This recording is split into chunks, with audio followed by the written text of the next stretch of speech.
quels métiers ou projets sont alignés avec mes intelligences et mes natures.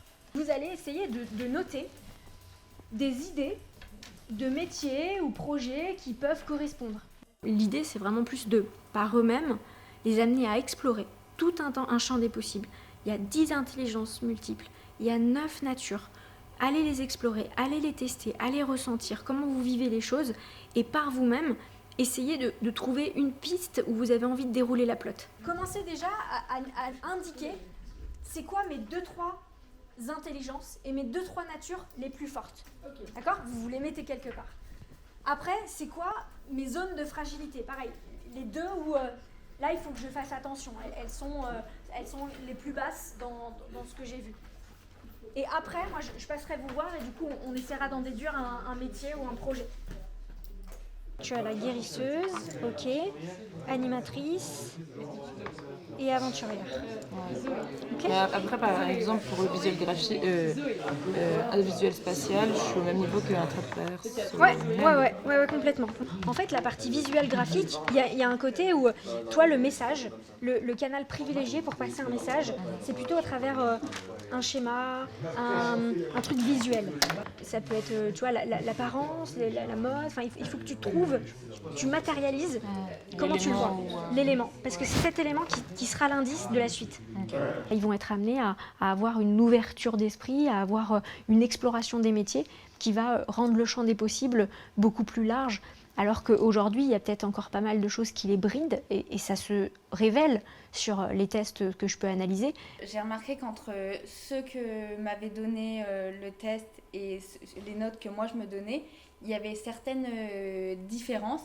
C'est-à-dire qu'il y a quand même des fois où je me notais très très bas et que j'avais pas potentiellement connaissance du potentiel que j'avais. Ça m'a bien ouvert les yeux. Dernière petite consigne, par rapport à vos 2-3 intelligences ou 2-3 natures que vous avez sélectionnées, essayez d'indiquer des activités que vous faites et que vous aimez faire qui sont liées à cette intelligence ou à cette nature. Donc là, tu as sélectionné après les 2-3 les plus élevés, ok ?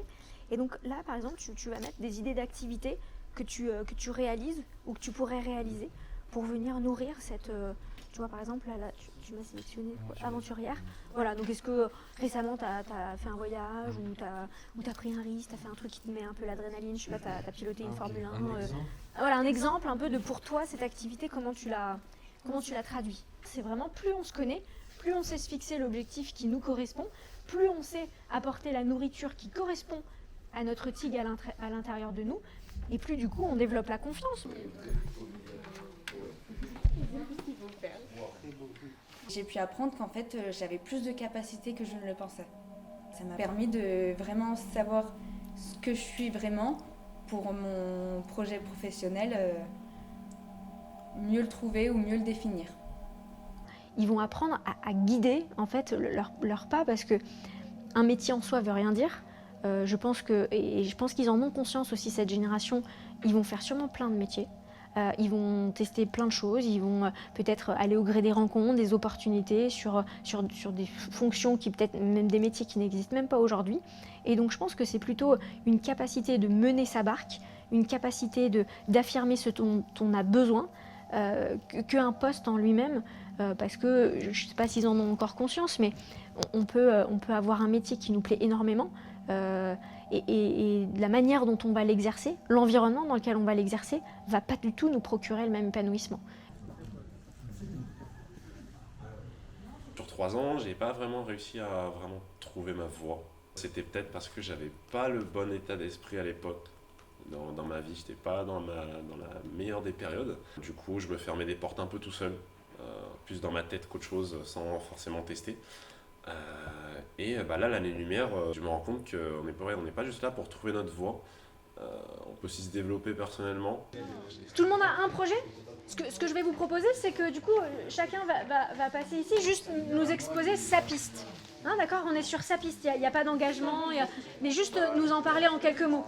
Du coup, ce qui ressort pas mal, c'est que j'aime bien être dans l'interaction et dans le social. Plus quelque chose de contact avec les gens, pour aider les gens et puis pour apprendre des gens surtout. Peut-être psychologue. Ouais, carrément. J'ai pensé à tout simplement écrire des romans, écrire des histoires, des choses comme ça. Il y a une cause du coup qui te tient à cœur dans ce que tu aimerais écrire? Il y a peut-être toute une question du handicap, arriver à défendre un peu cette cause et mettre en avant des handicaps que des fois on ne voit pas. Quand tu me dis que ton livre est en ligne, hein,